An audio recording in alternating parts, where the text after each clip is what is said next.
السلام علیکم دوستو، العباس ٹی وی میں خوش آمدید۔ دوستو آج ہم تلاوت کرتے ہیں سورہ دہر کی پہلی 16 آیات کا اردو ترجمہ۔ شروع اللہ کے نام سے جو بڑا مہربان نہایت رحم والا ہے۔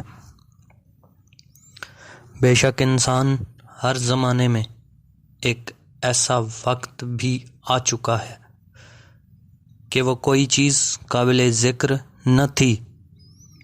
ہم نے انسان کو نطفہ مخلوط سے پیدا کیا تاکہ اسے آزمائیں، تو ہم نے اس کو سنتا دیکھتا بنایا اور اسے رستہ بھی دکھا دیا۔ اب وہ خواہ شکر گزار ہو خواہ ناشکرا۔ ہم نے کافروں کے لیے زنجیر اور توق اور دہکتی آگ تیار کر رکھی ہے۔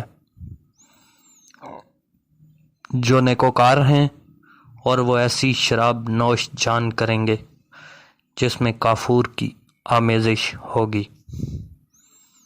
یہ ایک چشمہ ہے جس میں سے خدا کے بندے پئیں گے اور اس میں سے چھوٹی چھوٹی نہریں نکالیں گے۔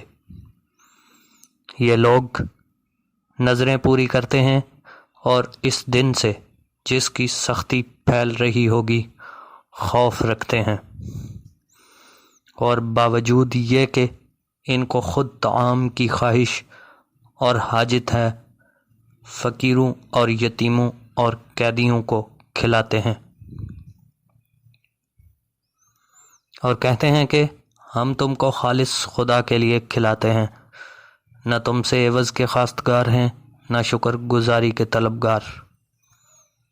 ہم کو اپنے پروردگار سے اس دن کا ڈر لگتا ہے جو چہروں کو کریہ المنظر اور دلوں کو سخت مضطر کر دینے والا ہے۔ تو خدا ان کو اس دن کی سختی سے بچا لے گا اور تازگی اور خوش دلی عنایت فرمائے گا، اور ان کے صبر کے بدلے ان کو بہشت کے باغات اور ریشم کے ملبوسات عطا کرے گا۔ ان میں وہ تختوں پر تکیے لگائے بیٹھے ہوں گے، وہاں نہ دھوپ کی حدت دیکھیں گے نہ سردی کی شدت۔ ان سے ثمردار شاخیں اور ان کے سائے قریب ہوں گے، اور میووں کے گچھے جھکے ہوئے لٹک رہے ہوں گے۔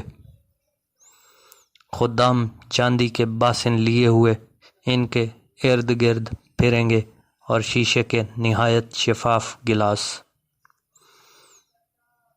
اور شیشے بھی چاندی کے جو ٹھیک اندازے کے مطابق بنائے گئے ہیں۔